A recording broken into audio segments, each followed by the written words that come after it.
হরে কৃষ্ণ বন্ধুরা, সুপ্রভাত। সবাই তোমরা কেমন আছো? নিশ্চয়ই খুব ভালো আছো। আমিও ভীষণ ভালো আছি। তো আজকে আমার ভিডিওটা আমি এখান থেকে স্টার্ট করছি। আজকে আমরা যাচ্ছি রাধা রানীর জন্মস্থান। তো তোমরা দেখতে থাকো ভিডিওটা। ভালো লাগলে লাইক, কমেন্ট, শেয়ার করতে একদমই ভুলো না। গোকুল থেকে 5 কিলোমিটারের দূরত্বে এই রাভেলগাঁও। গ্রামবাসীর থেকে জানা গেছে রাধারানীর জন্ম হয়েছিল এই গ্রামে। যখন ভগবান শ্রীকৃষ্ণ গোকুল ছেড়ে নন্দগাঁও গেছিলেন, তখন রাধারানীর পিতা বৃষভানু রাভেলগাঁও ছেড়ে বর্ষণা চলে গেছিলেন। বন্ধুরা, এই যে পার্কটি তোমরা দেখছো, এখানে রাধারানী ওনার প্রিয় দুজন সখী ললিতা আর বিশাখার সঙ্গে খেলা করতেন। পার্কের ভিতর প্রবেশ করতেই দেখলাম চারিদিকে সবুজে ভরা, মাথার ওপর নীল আকাশ, সঙ্গে রয়েছে পাখির ডাক। সব মিলিয়ে এক অপূর্ব মনোরম পরিবেশ মনকে আনন্দময় করে তুলল। জানো বন্ধুরা, মনের মধ্যে এক অপূর্ব অনুভূতি হচ্ছে। মনে হচ্ছে যেন রাধারানী এখনও ওনার সখীদের সঙ্গে এই পার্কে খেলা করছেন।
হ্যাঁ,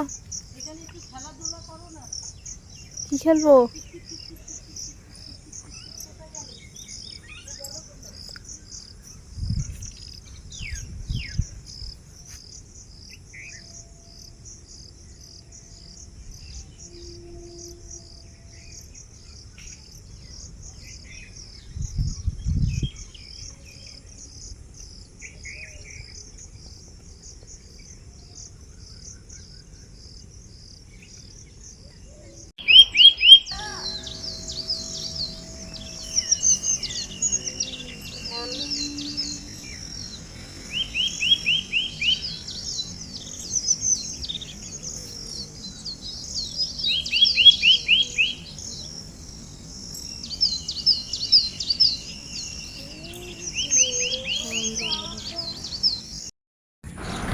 এবার চলে এলাম রাধা কুণ্ডের একদম সামনে, যেখানে রাধারানী স্নান করতেন তার সখীদের সঙ্গে।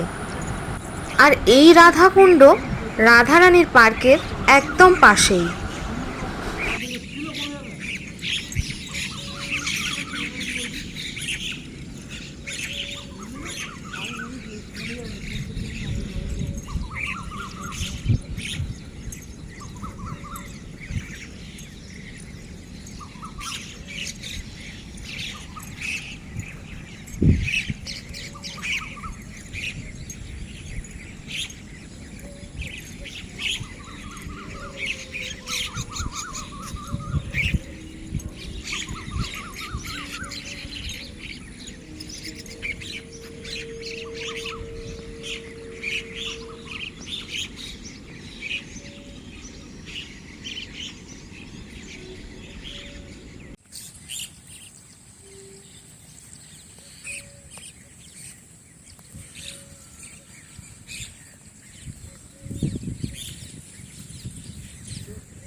তো বন্ধুরা দেখো, আমরা এখন রয়েছি রাধাকুণ্ডের একদম সামনে, যেখানে রাধারানী স্নান করতেন।